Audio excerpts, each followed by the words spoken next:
நான் வக்கீலுக்கு படிச்சதுக்கு காரணம் நீ சப்போர்ட் பண்றியே அந்த மாதிரி அயோகன்களுக்கு எதிரா நிக்கிறதுக்காக தான். எந்த ஒரு பொண்ணுக்கும் இந்த மாதிரி ஒரு நிலைமை வந்துட கூடாதுங்கிறதுக்காக தான். ஒரே ஒரு கோர்ட் தீர்ப்பை வச்சு நீங்க தப்பிச்சிட்டதா நினைக்காதீங்க. விஜயலட்சுமிக்கு நியாயம் கிடைக்க சுப்ரீம் கோர்ட் வரைக்கும் போவேன்.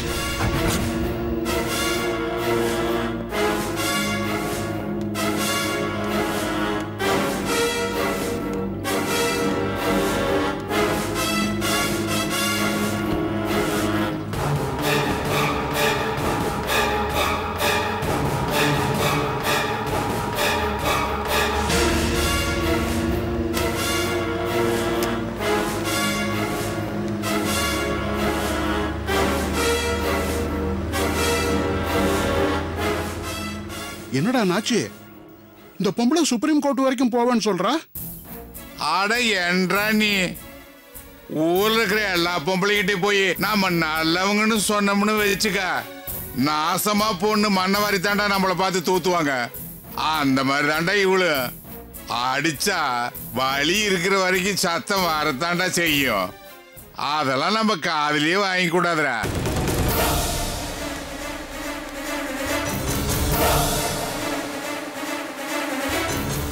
இல்லடா நாச்சுமுத்து, மற்ற பொண்ணுங்க வேகத்துக்கும் இவளுடைய வேகத்துக்கும் நிறைய வித்தியாசம் இருக்குடா. இவகிட்ட அந்த வேகம் மட்டும் இல்லடா, விவேகமும் அதிகமா இருக்கு. இவ கண்டிப்பா சுப்ரீம் கோர்ட்டுக்கு போக கூடாது. ராஜா சங்கரலிங்கம், வக்கீலுங்க எப்பவுமே ஒரு கேஸ் முடிகிற வரைக்கும் தாண்டா கண்ணுங்க அறுத்தமா இருப்பாங்க. அந்த கேஸ் முடிஞ்சு அடுத்த கேஸ் கிடைச்சதுன்னு வச்சுக்க, அதுக்கப்புறம் எல்லாத்தையும் மறந்துட்டு அடுத்த வேலையை பார்க்க ஆரம்பிச்சிருவாங்க. ஏய், நீ ஒன்னும் ஒரி பண்ணிக்காத. இங்க பாரு, இந்த பாப்பநாய்க்கும் பழைய நாச்சிமுத்து இருக்கிற வரைக்கும் எதை பத்தி கவலைப்படாத. சுப்ரீம் கோர்ட் என்னடா ஐநா சபைக்கு உன்னை கூட்டிட்டு போறேன்டா, நீ கவலைப்படாத.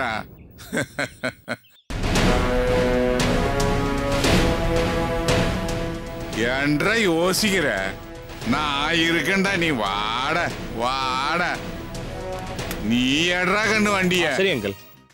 சென்னையில் நடந்த பாலியல் வன்கொடுமை தொடர்பான வழக்கில் பாதிக்கப்பட்ட பெண் விஜயலட்சுமி குற்றம் சுமத்தப்பட்ட 4 பேரையும் சரியாக அடையாளம் தெரியவில்லை என்று கூறியதால் இந்த வழக்கு தள்ளுபடி செய்ய கேஸ் நேத்தே தள்ளுபடி ஆயிடுச்சு. 2 பேரும் நம்ம கிட்ட சொல்லாம மறைச்சிட்டாங்களே.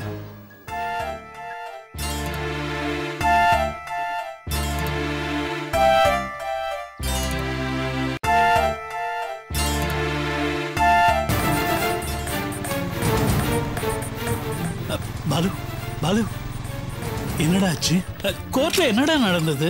கேஸ் நேத்து தள்ளுபடி ஆயிடுச்சுன்னு டிவில சொல்றாங்களே, அது உண்மையா? என்ன ஆச்சுப்பா? சொல்லு சொல்லுப்பா, என்ன ஆச்சு?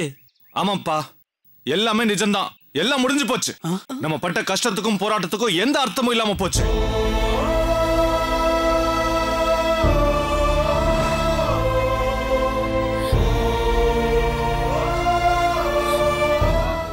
எப்படிப்பா, எப்படி இது நடந்துச்சு?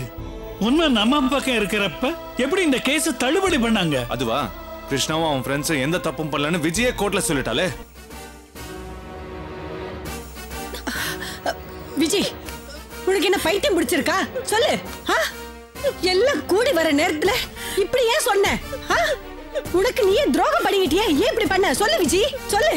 உன் தலையில நீயே என் மண்ணாலி கொட்டிக்கிட்ட. சொல்லு விஜய். எனக்கு வேற வழி தெரியல அத்தை. பாலு, இவ என்னப்பா சொல்றா? கோர்ட்ல உண்மையை மறைச்சு பொய் சொல்ல வேண்டிய நிர்பந்தம் ஏன் வந்துச்சு? இந்திரா மேடமோட பொண்ணு அந்த அயோகனுங்க கடத்திட்டானுங்கப்பா.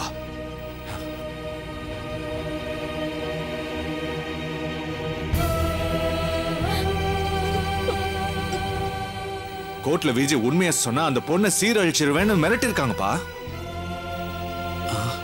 அவங்க அப்பப்ப இப்படி மிரட்டிக்கிட்டு தான் இருப்பாங்க. அதுக்கெல்லாம் நம்ம பயப்பட முடியுமா? எப்படி மாமா பயப்படாம இருக்கிறது?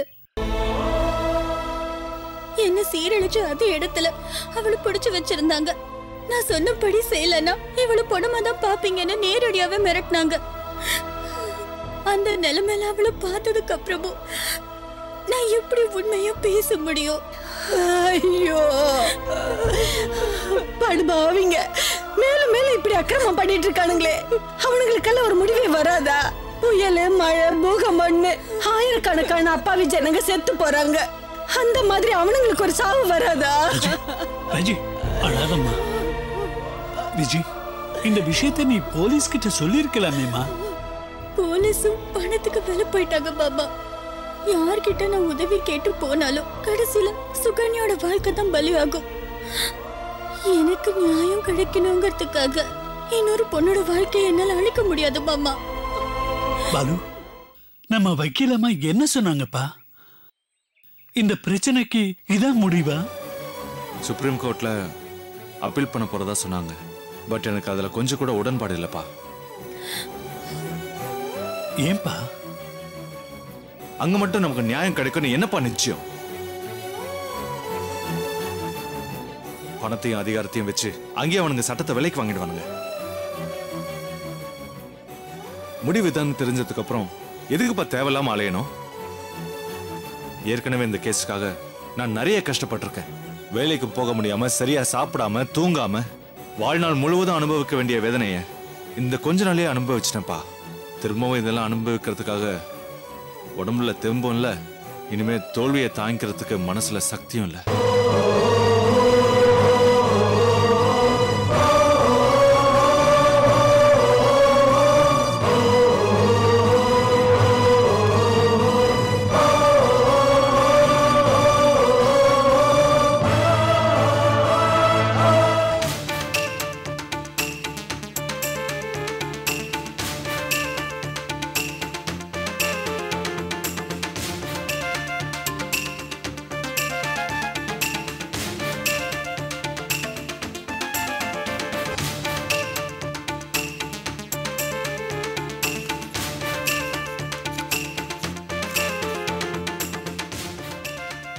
என்ன வக்கீல் அங்கிள், எக்ஸாமுக்கு பிட்டு எழுதிட்டு இருக்கீங்களா? என்னங்கன்னு எப்போ வந்த? ஒரு போனை பண்ணிட்டு வந்திருக்கலாம்ல. உங்களுக்கு ஃபோன் பண்ணா உங்கள் அசிஸ்டன்ட் தான் ஃபோன் எடுக்கிறான். அவங்ககிட்ட எனக்கு என்ன பேச்சு வேண்டியிருக்கு? அதான் நேராகவே உங்களை பார்த்துட்டு போகலான்னு வந்தேன். சரி சொல்லு, என்ன விஷயம்? அந்த இந்திரா இனிமே என் வழியில் வரவே கூடாது. அப்பா நாடானா இன்னும் மூட் அவுட்லேயே இருக்காரு. நான் வேணா இந்த கேஸில் என் பேரே வராமல், நம்ம பசங்களையும் யாரையும் இறக்காம, வெளி பசங்களை வச்சு அந்த இந்திராவையும் அந்த விஜயலட்சுமியும் மொத்தத்தையும் அழிச்சிட்டுமா? தம்பி, இளவட்ட புத்தி எப்படிலாம் உன்னை பேச வைக்குது தம்பி. ஒன்று தெரிஞ்சுக்க கண்ணு, இப்போ இந்திரா அவ இல்லைன்னு வைங்க, நாளைக்கு சந்திரா. எப்பவுமே உங்களுக்கு எதிரிங்க இருந்துகிட்டே இருப்பாங்க. ஒருவேளை நீ நல்லவனா மாறுனா, ஐயா ஐயா ஐயா இந்த மாதிரிலாம் பேசாதீங்க. என் காதுல ரொம்ப அசிங்கமா கேக்குது. என் வழியில் அந்த இந்திரா வரவே கூடாது. அதுக்கு ஒரே வழி அவளை இல்லாம பண்றது. என்னகன்னு சொன்னதையே திரும்ப திரும்ப சொல்லிக்கிட்டு இருக்கிற. இந்திராங்கிறது ஒரு பொம்பளையோட பேரு. அவங்க ஒரு வக்கீல். பாதிக்கப்பட்ட பொண்ணுங்களுக்கு நீதி வாங்கி கொடுப்பா. அவரால் பெரும்பான்மையான பாதிக்கப்பட்ட பெண்களுக்கு நீதி பெற்று தருவார். என்ன தம்பி, புரியுதா இல்லையா? இப்ப என்ன சொல்ல வரீங்க? தம்பி, வக்கீல் இந்திரா பாதிக்கப்பட்ட பெண் விஜயலட்சுமிக்கு நியாயம் வாங்கி தர முடியல. அடுத்து பாதிக்கப்பட்ட பல பெண்கள் இந்திராவிடம் போய் நிற்க தயங்குகின்றனர். இந்திராவால் தன் குடும்ப கஷ்டங்களை கவனித்து கொண்டு வக்கீல் தொழிலை சரிவர ஈடுபாட்டுடன் செயல்படுத்த முடியவில்லை. விஜயலட்சுமியின் பாலியல் பலாத்கார வழக்கில் பப்ளிக் ப்ராசிக்யூட்டர் இந்திரா தற்போது வக்கீல் தொழில் செய்கிறாரா இல்லையா? குடும்பத்தில் ஒரு மனைவியாக செயல்படுகிறாரா? நாட்டில் எவ்வளவோ பெண்கள் பாதிக்கப்படுகின்றனர். வக்கீல் இந்திரா பார்த்தசாரதி இப்போது இருக்கிறாரா? இந்திரா என்ற பெண் வக்கீல் இருந்தார். அவர் பாதிக்கப்பட்ட பெண்களுக்காக போராடினார்.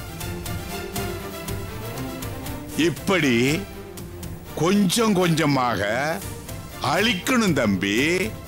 அப்பதான் அடுத்து எந்த ஒரு பொண்ணும் வக்கீலும் நமக்கு எதிராக கோர்ட்டுக்கு போகணும்னு நினைச்சாலே இந்திரா மாதிரி நம்மள ஆயிடும்னு ஒரு பயம் வரணும். நீங்க உண்மையாவே பெரிய மூலக்கார வக்கீல் தான் அங்கிள். தம்பி, இதுதான் ஒருத்தரை அழிக்கிற ஒரே வழி. அது மட்டும் இல்ல, நம்ம எதிரிங்களோட எண்ணிக்கையை குறைக்கிற வழியும் அதுதான். அந்த இந்திராவை என் திறமையால வாதாட முடியாம நான் பண்றேன். மற்றது உன் கையில. Choice is yours. இனி அந்த இந்திராவோட அழிவு என் கையில தான்.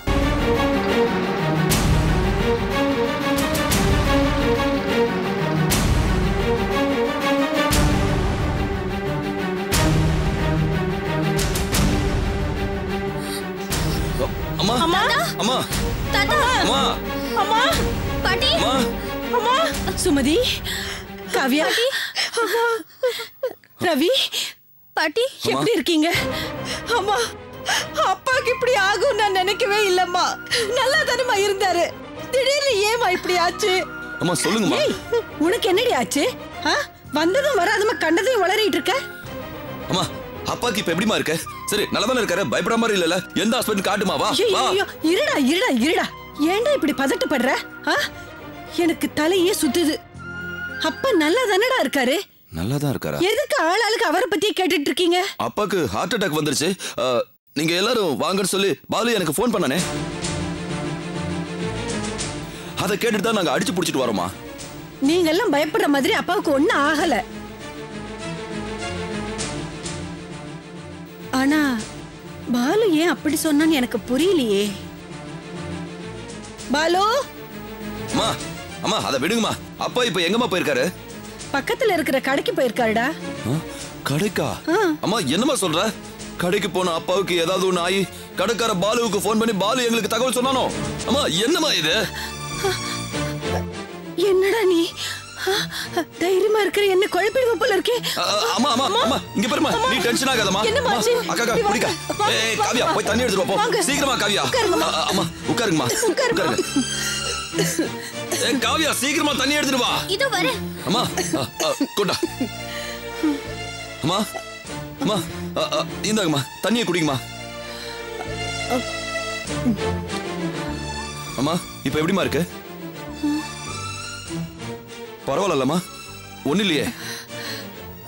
ரவி, காவ்யா, சுமதி, வாங்கப்பா வாங்க. அப்பா,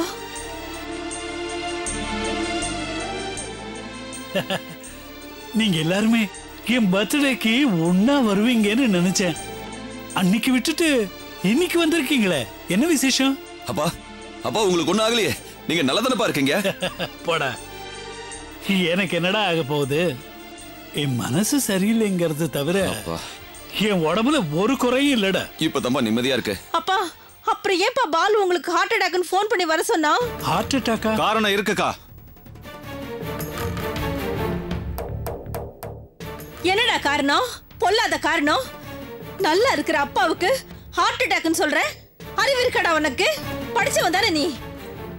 அப்பாவுக்கு ஏதோ ஒண்ணு ஆயிடுச்சோன்னு நாங்க எவ்வளவு துடிச்சு போயிட்டோம் தெரியுமா? டேய், கொஞ்ச நேரத்துல எங்க எல்லாரையும் பதற வச்சிட்டியடா. ஏன்டா இப்படி ஒரு பொய்ய சொன்ன? உனக்கு விளையாடுறதுக்கு வேற விஷயமே இல்லையா? ஏன் பாலு அமைதியா இருக்கு? எல்லாரும் கேக்குறாங்கல்ல, பதில் சொல்லு. பொய் சொல்லி எதுக்காக எல்லாரையும் வர சொன்ன? வீட்டுக்கு வாங்கன்னு சாதாரணமா கூப்பிட்டா இவங்க யாருமே வரமாட்டாங்கப்பா. உங்களுக்கும் அம்மாவுக்கும் ஏதாவது ஆயிடுச்சுன்னு சொன்னாதான் இவங்க எல்லாம் வருவாங்க. அதனாலதான் இப்படி ஒரு பொய் சொன்னேன். எல்லாரும் இதுக்காக என்ன மன்னிச்சிருங்க. உன்னை எங்களால மன்னிக்கவே முடியாதுடா. நீ எங்களை இங்க வர வைக்க நினைச்சதே தப்பு. அதுக்காக அப்பாவுக்கு உடம்பு சரியில்லைன்னு சொன்னது அதை விட பெரிய தப்பு. இவளோட சேர்ந்து சேர்ந்து உனக்கு கிறுக்கு பிடிச்சிருச்சா? அதனாலதான் இப்படி எல்லாம் பண்ணிட்டு இருக்க நீ. அக்கா, இனிமே இவனோட நமக்கு என்னக்கா பேச்சு? அதான் அப்பா நல்லா இருக்காருன்னு தெரிஞ்சு போச்சுல, நம்ம கிளம்பலாம். ஒரு நிமிஷம், நான் எதுக்காக உங்களை கூப்பிட்டேன்னு சொல்லிடுறேன். அதுக்கப்புறம் இங்க இருக்கிறதும் போறதும் நீங்க முடிவு பண்ணிக்கலாம்.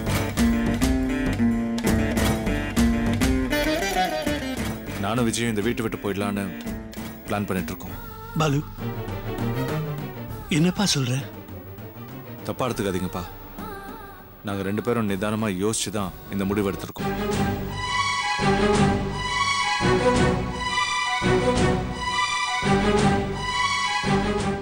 இல்லடா, நீங்க நிதானமா யோசிச்ச மாதிரி தெரியல. அவசரப்பட்டு தப்பான முடிவு எடுத்திருக்கீங்க. ஆமாண்டா. உங்களுக்கு இங்க என்னடா பிரச்சனை? திடீர்னு ஏன் எங்களை விட்டு போகணும்னு உங்களுக்கு தோணுச்சு? உங்களுக்காக தான் மாமா. என்னம்மா சொல்ற? எங்களுக்கு ஒன்றும் புரியலம்மா. மாமா, கடைசி காலத்துல நீங்களும் அத்தையும் நிம்மதியா சந்தோஷமா இருக்கணும்னு நாங்க ஆசைப்படுறோம். ஆனா நாங்க கூட இருக்கிற வரைக்கும் அது நடக்காது. ஏற்கனவே எங்களால நீங்க ரொம்ப அவமானப்பட்டிருக்கீங்க, கஷ்டத்தை அனுபவிச்சிருக்கீங்க. பொண்ணு புள்ள பேரம் பேத்தின்னு நீங்க எல்லாரையுமே பிரிஞ்சிருக்கீங்க. இதுக்கு மேலேயும் நான் உங்களை கஷ்டப்படுத்த விரும்பல. அதே சமயம் உங்களை தனியா விட்டுட்டு போகவும் எங்களுக்கு மனசு வரல. நாங்க இங்க இருக்கிறதுனால இவங்க எல்லாரும் இந்த வீட்டை விட்டு போனாங்க. ஆனா இப்ப நாங்க இந்த வீட்டை விட்டு போயிட்டா இவங்க எல்லாரும் உங்க கூட இருப்பாங்கல்ல. அதுக்காக தான் மாமா எல்லாரையும் வர சொன்னோம். எல்லாரையும் நீங்க ஒண்ணு சேர்க்கணும்னு நினைச்சது நல்லதுதான். ஆனா அதுக்கு இது தீர்வு இல்லம்மா. இவங்க எல்லாம் உள்ள வந்துட்டு நீங்க வெளியே போயிட்டா நாங்க சந்தோஷப்படுவோமா? எல்லாரும் ஒரே வீட்டுல ஒண்ணா இருக்கிறது தான்மா சந்தோஷம். அப்பா, அது இப்ப சாத்தியமே இல்லப்பா. ஒரு நார்மலான லைஃபை எங்களால வாழ முடியாதுப்பா. எங்களை பாக்குறப்பெல்லாம் அக்கம் பக்கத்துல இருக்கிறவங்க ஏதாவது ஒரு வகையில நோகடிச்சுக்கிட்டு தான் இருப்பாங்கப்பா. அது எங்களோட முடிஞ்சா பரவாயில்லப்பா. எங்களுக்கு வர அவமானம் உங்களையும் பாதிக்குது. நீங்களும் நிம்மதி இல்லாம இருப்பீங்க. இவ்வளவு நாளா அதெல்லாம் நாங்க தாங்கிக்கலையாப்பா. மிச்சம் இருக்கிற காலத்தையும் நாங்க அப்படியே கழிச்சுக்கிறோம். இல்லம்மா, எங்களுக்கு மனசு கேட்கல. எங்களுக்காக நீங்க நிறைய தியாகம் பண்ணிட்டீங்க. எங்க 2 பேருக்காக இவங்களெல்லாம் விலகி இருக்கிறது ரொம்ப கஷ்டமா இருக்கு. எங்களால ஏதாவது சந்தோஷம் கிடைச்சாலாவது பரவாயில்ல. வலியை மட்டுமே கொடுக்கறதுக்கு நாங்க ஏமா கூட இருக்கணும்? அண்ணன், அண்ணி, அக்கா எல்லாரும் உங்களை ரொம்ப நல்லா பார்த்துப்பாங்கப்பா. எங்களை விட பிரியமா இருப்பாங்க. அண்ணனோட குட்டீஸ் எல்லாம் உங்களோட சந்தோஷமா விளையாடுவாங்கப்பா. முக்கியமா இவங்களால உங்களுக்கு நிம்மதி போகாது. கடைசி காலத்துல இதானப்பா உங்களுக்கு தேவை. இல்லப்பா, நீ என்ன சொன்னாலும் எங்களால இதெல்லாம் ஏத்துக்க முடியாது. நீங்க இந்த வீட்டை விட்டு போறதுக்கு நாங்க விட மாட்டோம். மா, ப்ளீஸ்மா, எங்களை தடுக்காதீங்க. உங்க பேச்சை மீறி எங்களை நடந்துக்க வச்சிடாதீங்கம்மா. நாங்க ஒன்னும் ரொம்ப தூரம் போலமா. 4 கிலோமீட்டர் தள்ளிதான் இருக்க போறோம். நேரம் கிடைக்கும் போதெல்லாம் கண்டிப்பா வந்து உங்க 2 பேரையும் பார்ப்போம். நீங்களும் எங்க வீட்டுக்கு வரலாம். அது எந்த விதத்திலையும் மாறாதுமா. சுமதி, நீயாவது இவன் கிட்ட பேசுமா. இந்த வீட்டை விட்டு போக வேண்டாம்னு சொல்லுமா. அப்பா, இவன் எடுத்த முடிவு எனக்கு சரின்னு தான்ப்பா படுது. டே ரவி, நீயாவது சொல்ற. அப்பா, நாங்க திரும்ப உங்க கூட இருக்கிறதுக்கு இவன் ஒரு சான்ஸ் கொடுத்துருக்கான்ப்பா. அதை நாங்க இழக்க விரும்பல. எல்லாரும் ஆளாளுக்கு என்னடா நினைச்சிட்டு இருக்கீங்க? உங்க இஷ்டத்துக்கு தான் நாங்க ஆடணுமா? எங்களோட ஆசை எல்லாம் உங்களுக்கு முக்கியம் இல்லையா? அப்பா, உங்க ஆசை என்னங்கிறது எங்க எல்லாருக்குமே நல்லா தெரியும்பா. ஆனா அது இந்த ஜென்மத்துல நடக்கவே நடக்காது. ரவி, நீ வீட்டுக்கு போய் எல்லா லக்கேஜையும் பேக் பண்ணிடு. நானும் வீட்டை காலி பண்ணிடுறேன். பாலு என்னைக்கு இந்த வீட்டை விட்டு போறானோ அன்னைக்கு நாம இந்த வீட்டுக்கு வந்துடுறோம். பாலு, நீங்க இந்த வீட்டை விட்டு போனதும் எனக்கு ஃபோன் பண்ணி சொல்லிடு. வாழ்க்கையில நீ எல்லா விஷயத்திலையும் தப்பு தப்பா தான் முடிவு எடுத்திருக்க. நீ எடுத்த சரியான முடிவு இது மட்டும்தான். நாங்க கிளம்புறோம்ப்பா. வாடி போலாம்.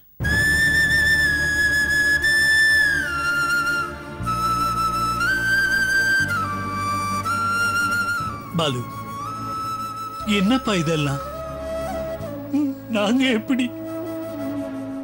அப்பா, ப்ளீஸ்பா, இது விஷயமா நாங்க எதுவும் பேசுறதா இல்ல. எங்க மனசை மாத்துறதுக்கு முயற்சி பண்ணாதீங்க. ப்ளீஸ்பா. என்ன மன்னிச்சிடுங்க மாமா, என்ன மன்னிச்சிடுங்க அத்தை.